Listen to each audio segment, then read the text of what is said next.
This is the Shine On You Crazy Daisy podcast, and I'm your host, Trudy Simmons from the Daisy Chain Group, providing platforms and opportunities for businesswomen to be seen and heard.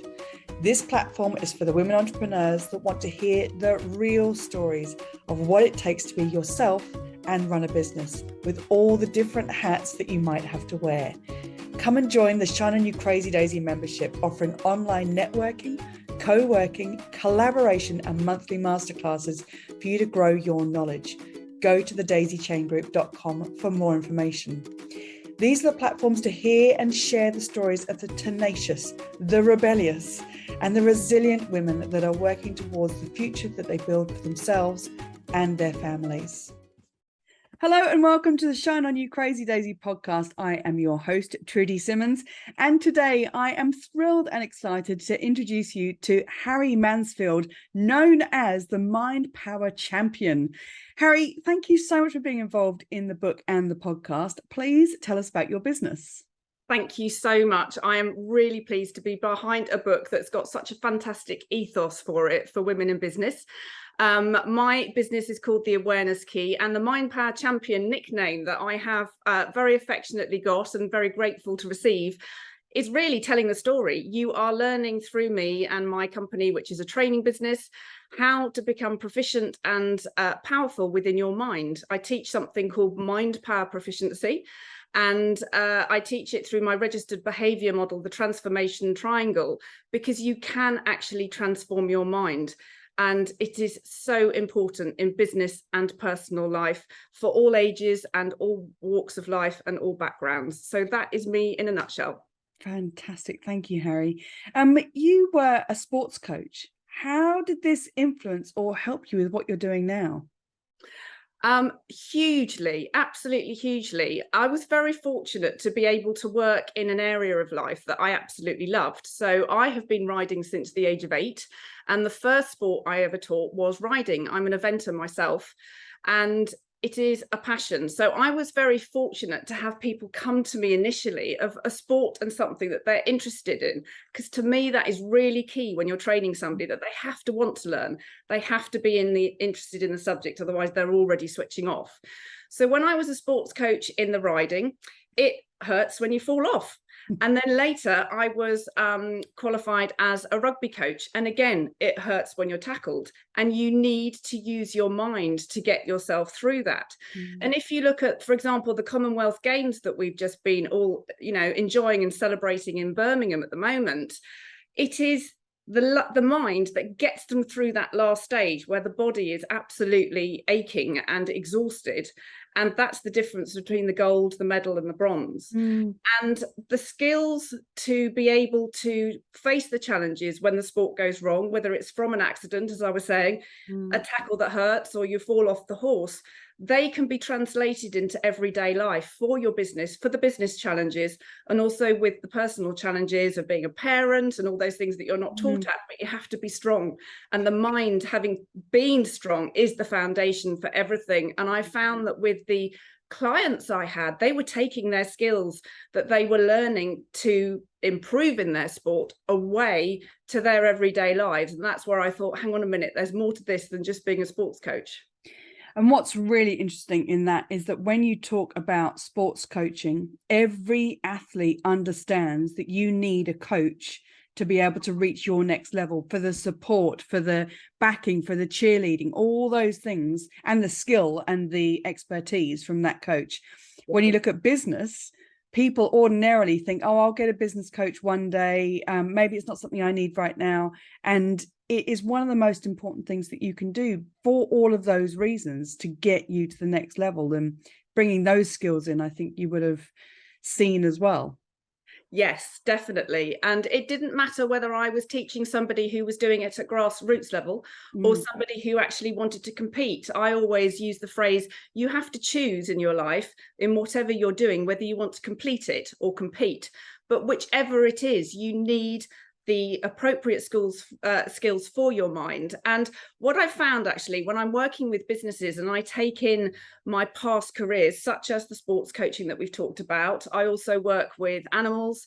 I'm an equine facilitated learning practitioner, and I also have worked in forest schools, so bringing the nature side. When you're actually teaching somebody, you need to use something that they enjoy, because quite literally nature could bore somebody. The last thing they want to do is sit in a garden, but actually, you know, doing circuits and it is actually going to be competitive and exciting. And it doesn't matter how I teach these skills, because within a business team, everyone's a different personality, everyone's got different issues going on in their personal life, everyone's got a different skill set to bring. But unless everyone's powerful in their mind and strong in their mind, you're not going to get the best out of things, whether it's a challenge or a positive situation. So I think everything is important in looking at how that individual works and how they enjoy it. Because going back to what you were saying about the sports elite, they are actually encouraged in the way that they actually train to do what they enjoy. Lewis Hamilton, for example, often talks about the offshoot of his success of the fashion industry and the music, and those are the things that he enjoys. So use them in order to actually get him stronger for the race. So it doesn't matter how somebody works. Everybody can learn the skills. You just teach it in a certain way that suits them. And with the tools that you have then brought into your trainings, into your business, how do you come to these tools as helping you the most?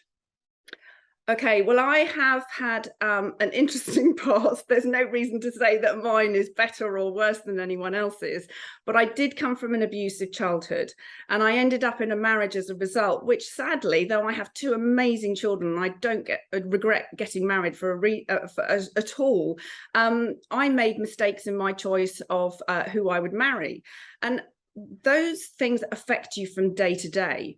And I think that in order to be able to bring skills to the fore that will help others, because everybody else has stuff in their personal life that is inevitably going to affect them at work.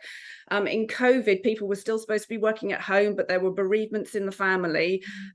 We've had Olivia Newton-John's death, sadly, just this morning.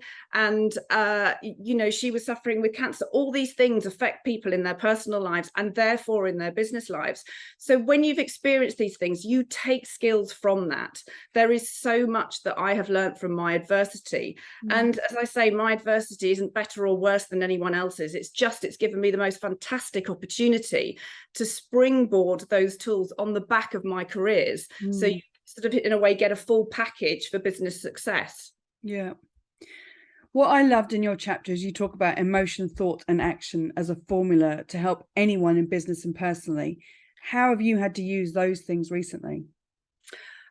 From a business perspective, first of all, in my divorce that I'm going through, sadly it's a very long-winded one, you know, nearly 5 years now, we're still not through it. And part of the reason why we're not through it is because I'm actually standing my ground and fighting to keep my location of my training centre. I have the most amazing 10-acre field, and it's divided into the 3 sections of sports, animals and nature. And I've put a lot of energy into that, and I've seen it being very successful for teamwork and lots of different other areas. And when there's a chance that that's going to get taken away from you, you have to be strong mentally. And I'm using my skills of the emotion that I'm feeling with that to make sure that the thought is correct and therefore my action to follow is appropriate. And then in my personal life, again affected from my divorce, the living conditions, because we've got a complicated living arrangement due to our children and also the business location. I've been living for many months now without a kitchen. I don't have an internal staircase, and in the winter there's no decent heating upstairs, so it's very, very cold. And when you are, you know, seeing your own child in their bedroom, which actually was a kitchen, and you're using the dishwasher in their bedroom and things like that, or you're washing all the time downstairs, these things are constantly happening throughout the day. And because the mind is so powerful and so quick in its way of actually processing things, it actually changes up to 5 times per second. So 1 minute your emotion could literally be one thing, and the next second it is something else. and to have the skills to make sure when you are managing these things from day to day, that the thought from the emotion of it just being relentless and then the action to follow is absolutely key to being able to function successfully. Yeah. It's just such a powerful thing, isn't it? That emotion, thought, and action. I heard an interview actually the other day, and it was tied in with the Commonwealth Games, and it was Linford Christie, and of course he's just had the most amazing success.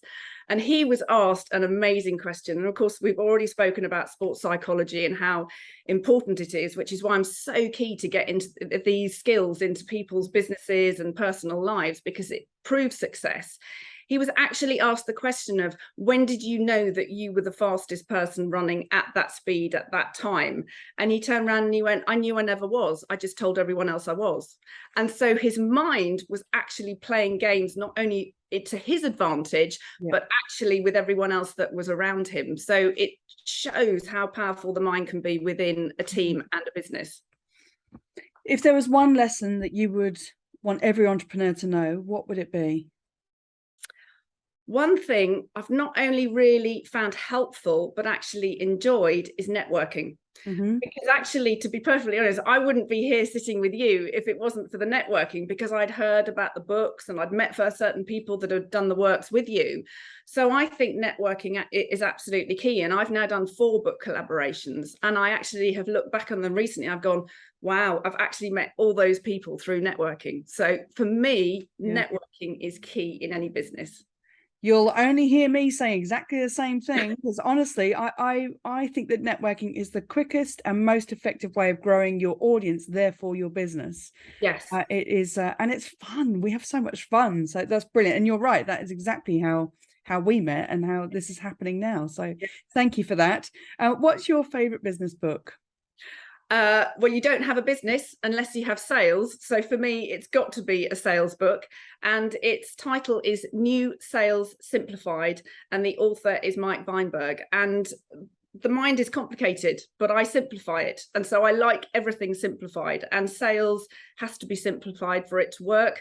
And for me, it's a fantastic book. I hope other people who investigate that way enjoy it. Thank you, Harry. What an absolute pleasure. Thank you for being involved in the book and the podcast. And I can't wait to get your story out there. Thank you so much.